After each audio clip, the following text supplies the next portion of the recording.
Hey, this is Brett and Braiden. It's September 22nd, 2022 on Thursday, and this is your weekly update. Point number one, the Fed met this week. I'm sure you've heard about it, but the Fed met and raised interest rates again. So they raised it 0.75% or 75 basis points. This is a third time in a row they have made this large of a hike, and this is not normal. They've raised rates like this before. The actual rate that we're sitting at, 3.25%, roughly is their target rate right now, is historically not that high. What is different this time is the rate at which they are raising that rate. They're raising rates really, really quickly because of this inflation is getting a little bit out of hand. The last report in August came back higher than they thought it was going to be. We thought we had hit that peak. We thought we had finally start to see inflation start coming down. That was not the case in August.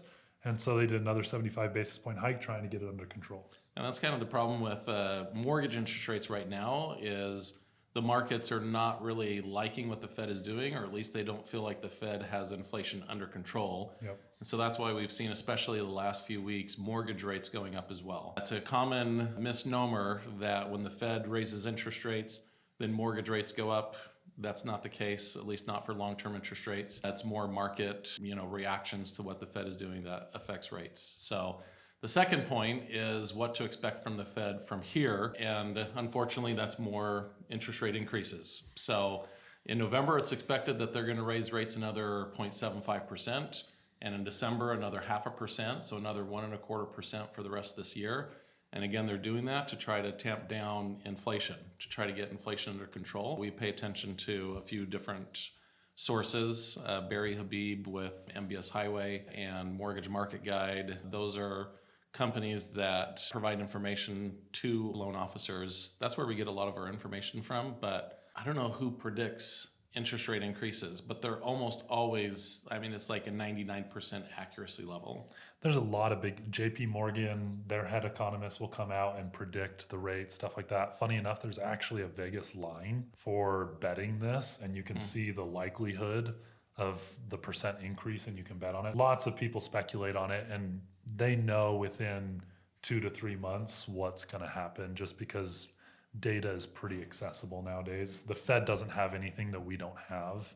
And so most people know what they're going to do. Problem is, what the Fed does takes some time to play itself out in the market. And so they're certainly combating inflation, but that's taking a little bit of time. We do expect good things coming around the corner, but it's taking a little bit of pain to get there. And that leads us to our third point. What can the consumer expect from these rate increases? So the Fed chair spoke yesterday and he made a couple points about what to expect for the common person. The first one is unemployment's going to go up, and he's okay with that. He knows it's going to happen. We have record lows in unemployment. He hates to see anyone go unemployed, but the sad truth is to get inflation down, we've got to raise the unemployment number up. So in essence, he is forcing a recession to get inflation under control. It's the chicken or the egg, which one's going to come first? But he's decided we need to have that inflation or that recession come to get inflation under control. So we'll see unemployment rates go up, your credit cards, your car payments, your HELOC, stuff like that will be directly affected by this. So watch those, make sure to keep those under control, know what your payments are. Nobody from the government has officially said that we're in a recession yet. That actually comes from, and I can't remember the name, the National Bureau of Economic Research, something like that. They're the ones that tell us if we're in a recession.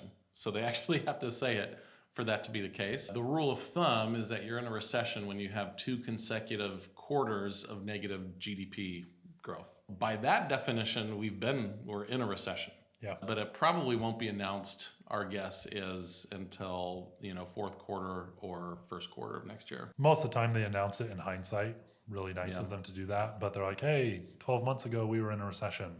So they usually wait till we're on the way out of it to really announce it and make it official. What Braiden was saying was that when the unemployment rate starts to go up, that's generally a good indication that we're in a recession, and that's what the expectation is for the next 6 months, is that the unemployment rate's going to go up, and that's again a good indication of a recession. Some other stuff though with inflation means homes are becoming more expensive generally. Now we know home prices are kind of coming down. But they've raised the conventional loan limit because of this as well. So conventional loan limit was 648 for all of 2022. They just released that it's going to be around 715, and so we're honoring that right now. So to get a conventional, you don't have to go into a jumbo loan until you pass that 715 threshold. So lots of stuff coming from this as inflation goes up. Stuff changes, some good, some bad. But just make sure you watch your interest rates, watch what you're doing, because those will continue to climb on you. I think things are going to have to take their normal course. Unfortunately, the pandemic hitting, it changed everything globally. Supply lines, finances, government intervention, governments funneling money into the economy, et cetera, with supply issues and demand being higher in a lot of areas. That just takes time to play itself out and to reach equilibrium. So it's going to happen at some point. And I think we've already kind of started to see it in the housing market.